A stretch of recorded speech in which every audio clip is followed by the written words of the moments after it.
So, as you saw by the title of today's video, can an awakened person have an unawakened partner or live in an unawakened environment with others that are not like them? This is something I wrote. I posted this, or rather reposted this just yesterday. It's on my Facebook page. If you want to read it, I'll post that into the comments in the video, under the video. So this is what I wrote regarding this. Once that intuitive voice of the feminine heart and its instructions are identified with, and one recovers our birthright of divinityhood, which is really birthday as well. I am myself the blissful one. It is often best to fly alone and not to look anymore for any partner outside of oneself in the world, but remain free, autonomous, and let this inner intuitive mystery and magic of the night become one's inner partner and guide, source of security, world's work, and companion in life. That's true. That is true because, as I will explain a little later in the video, let's explain what it means by being awakened. Awaken or enlightenment or spiritual rebirth, it means that you know, not only know, that you have actually experienced that everything up to that point of the awakening you have been looking for in society. You know, whether wealth and kids and prosperity and titles and the perfect lover, the perfect career, God, heaven, hell. Everything is already within you. You are then whole. You're awakened to the reality that you're not just what you see in the mirror, your personality in society, in the culture. You're not just so-and-so person, that name, that tradition, that language, that country, that religion, but you are the spirit part of the wholeness as well. You are the part of the world, but you're also the spirit part of the world. You're also everything that is projected onto society about the spirit, the structure of the psyche. You already have all that within you. So you no longer need to run around and find the missing half, your inner self outside of yourself, but you find that within yourself. That means whole. Your conscious and your unconscious, you realize that they're not different, separate, but they are always one. They've always been one. And that requires a whole new set of values, a whole new way of living. You've experienced what you are. Now it's time to integrate that into your life, into your everyday life. Because your instructions are no longer coming from the TV, from your next door neighbor, from your partner, from your friends, from your family, from the newspaper. But their instructions are coming now from within you, from your inner voice, from dreams and visions and intuitions. And the instructions are going to be different.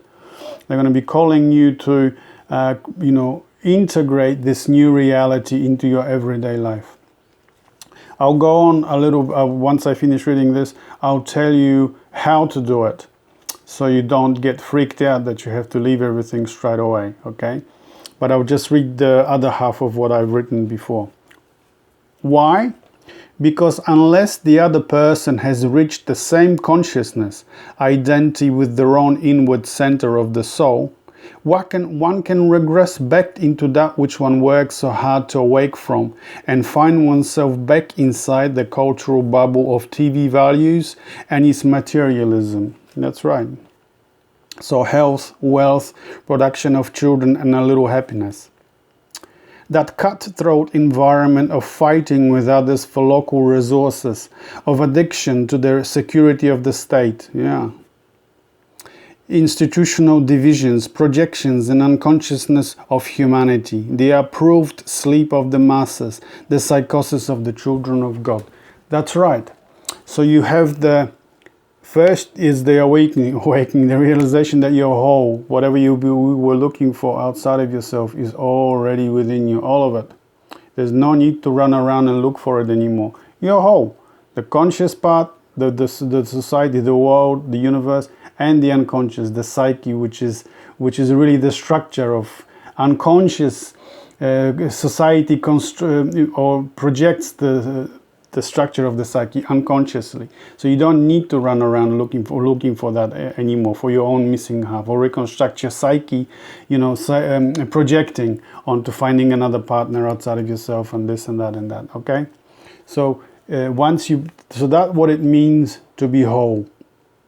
Now, there is a lot of in spirituality. There's a lot of this nonsense, really, that once you're awake, everything is love and light.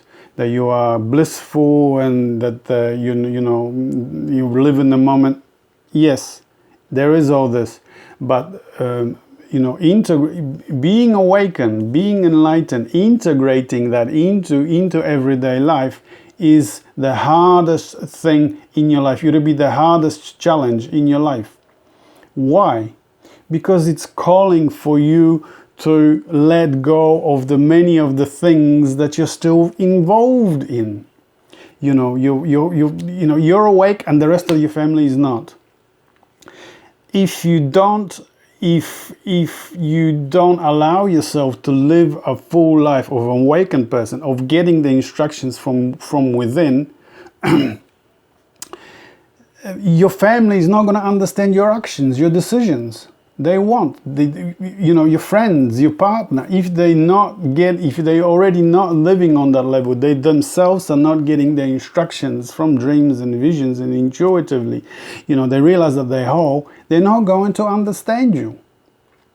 You're gonna, and if you try to explain, it's going to be like, hitting a brick wall. So what usually happens is people regress to the way that they were. It's too hard to change. It's understandable because you are deeply involved. You're committed to this life in society, to having to having a career, to having looking after your children, looking after your family members, perhaps updating the car, updating the phone, and all this thing that goes with it. You're looking, eventually, you're going to go back into watching the news cycle 24/7. You're going to get, again, polarized and divided between political parties and so on. All these divisions in society are simply the reflection or projection of the division of the human psyche into two, you and me, them and us, saved and the damned, the ego and the spirit and the spiritual world, the inner world of your inner self, still divided. So it's very difficult. It's not. It's a complete nonsense when people tell you that it's love and light. Enlightenment is love and light. It can be when you have managed to integrate the three basic instincts. So that's hoarding, reproduction, and power. Then life can be not beautiful, but is more manageable, it's more enjoyable. Buddhism talks about this. But for us, when we are trying to, when we are awake and we're starting to get the instructions from within, when we find the inner self, when we reintegrate our unconscious, the psyche, there's no need to drop everything straight away. Leave your career, move out, leave your family, buy yourself a camper van and live like a hermit. It might be exciting for the first 2-3 weeks, a month, and then your energy, you're still committed to that life. Your energy is still there. You have still connections. Your family might need you. Your work might need you. There's no need to cut and run. If you do that, you're going to feel that you might actually end up with a psychosis. And what psychosis means is you're going to be in two minds all the time.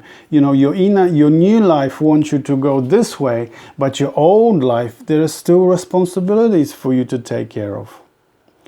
So what I usually tell people is that, you know, you're enlightened now, you're awake, look for the instructions from within, but do it gradually, do it slowly. And then you need to find others like yourself. You need to make new connections. You need to find a new, being of service to the community in a new way, in your own spiritual new way, so that perhaps you're going to make a little bit of money out of that. Because we live in a society, the Western society, the Western democratic society is a capitalist society. That is to say, we only got one God, money. So if you suddenly want to be spiritual and you're going to live without money, you're not going to last very long. Because for everything, you have to pay for everything. Even if you buy yourself a camper van, you can't live on the side of the road forever. You're going to have to actually rent a place in a caravan park, and that costs money. So everything needs to be done a little bit gradually. There are people that managed, let me just have a look at the time because I'm revving on. Okay, there are people that managed to make that clear cut and move on. If you read my book, Where We Dream, The Single Dream, I've done that, but it didn't happen just once and I walked away. I did come back. I came back to because I needed money, because I needed work. I even worked full time briefly for 6 months afterwards. But I only lasted for a little bit. But it was easier for me because I was just myself. I didn't have a family. I didn't have responsibilities. I didn't have debt. You know, I didn't have kids to look after. So it was easier for me to do. Later, when I did get married, you know, I lasted a long time in a situation when I was awake and she wasn't. And I talk about that in my videos before, that, you know, I eventually had to move out to another bedroom, because what happens when you're awake as well, awake means, you know, you have a connection to the spirit. Your dreams are much deeper. You're receiving information. The energy is there. You know, you're receiving the information, from, the energy from the spirit, and it jumps. So the other person, if they're not ready, and especially if they are deeply, for instance, still involved in the church or in the religion, it's going to frighten the shit out of them. Because the dreams that jump that they're going to have are usually archetypal, that is to say, pagan in nature. So, you know, there are many things to think about when you are making that transition. So the transition doesn't have to be a clear-cut transition. Take it easy. You know, one thing leads to another. You need to make new connections, new friends. Find new friends that are on the same level of consciousness. Social media is great for that. How did you find me? The people that are following me on Facebook, or you that you're following me here on YouTube. How did you find me? Exactly, you were following clues and you just found me. You know, someone that is saying the things that that are your life. You know, we have so many things in common. So it takes time to find the connections, make new friends, you know, find your own special gift, you know, special talents that you can use as a service to the community and eventually make a little bit of money, because you're going to need to eat. I'm in the same position now too. I'm starting to work with people. I'm starting to work with people one-on-one, interpret dreams and so on. I'm leaving my slowly leaving my past work behind of money so I can eat, and I'm making just a little bit now, so that, you know, my new life, my spiritual life is starting to provide, and I don't need to go back to the old things that I used to do. But it takes time. It takes a long time. I've been doing this my whole life. You know, that's, you know, it takes decades. Sometimes it takes decades. Yes, there are people that can do the thing clear cut and move away and you never see them again. But I bet you if you were to meet them again, they would regret that they've done this such a clear cut. They would have said, oh, I would have taken a little bit more longer. You would have taken my time. It would have been easier to transcend and so on. Because you also got to remember that if you walk away, it's not just you, but the people that you are attached to, the sleepers, the people that are not awake, they won't understand why you moved. So that's another thing to think about. So there is, like I said, there's this huge misconception in spiritual circles that when you're enlightened, everything is now then love and light.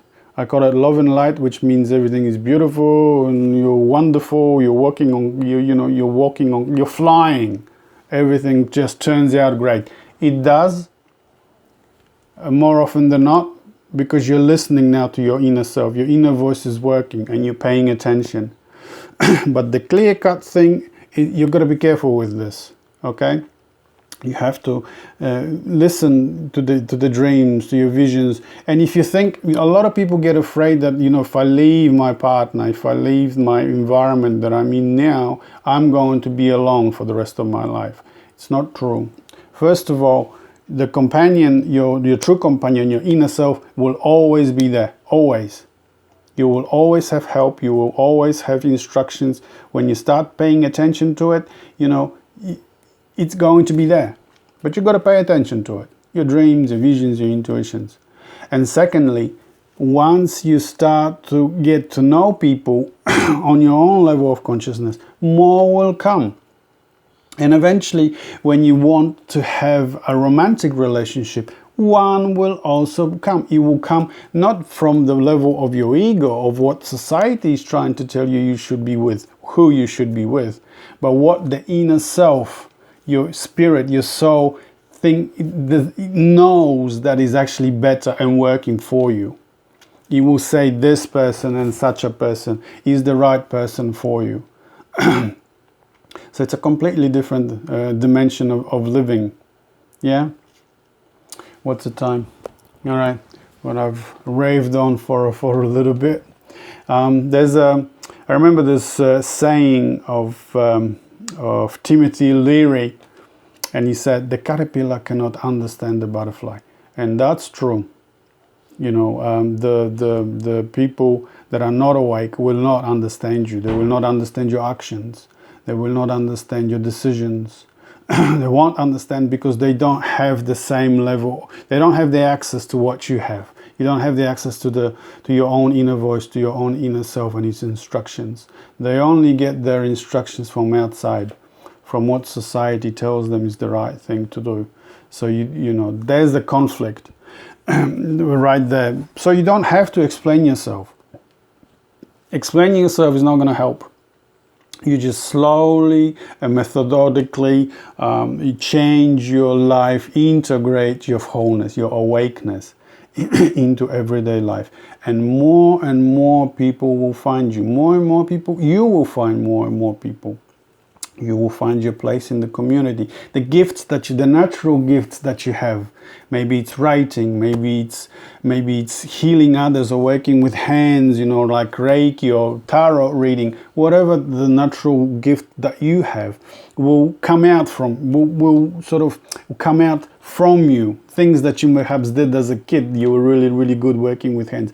When you recover your inner self, when you recover your soul, the creative part usually comes recovered with it. So, you might be good at, helping others, talking to people, like a healer or a psychoanalyst. When you learned all these things, it's important to understand the details. It's important to understand what the soul, the language of the soul, the dreams, the archetypal. It's very important to understand if you want to work that way. There are lots of other ways you can be of service to the community. So slowly. Now, like I said, Timothy Leary said, the caterpillar cannot understand the butterfly. That's true. But remember, how long did it take the caterpillar in the cocoon before it became the butterfly? It takes a long time. It doesn't happen like this, bang, and you're there. Okay? Even when the wings are regrown, you got to learn how to fly as well. You got to learn there are rules to being a butterfly as well. So that's what I wanted to talk to you about today. So the question I asked is, so whether an awakened person can live in a relationship with someone who's not. In the long run, no. But initially, you're just gonna have to take it easy. And, gradually it will happen. And you will find new community, new friends, new relationships, new career opportunities. Okay? Like you just found me, or like you found others that are on the same level of consciousness. Just like that. Through your inner self. Okay? Through the divine feminine. Through the inner voice. Okay? So that's what I wanted to talk to you about today, and I'll see you on the next one.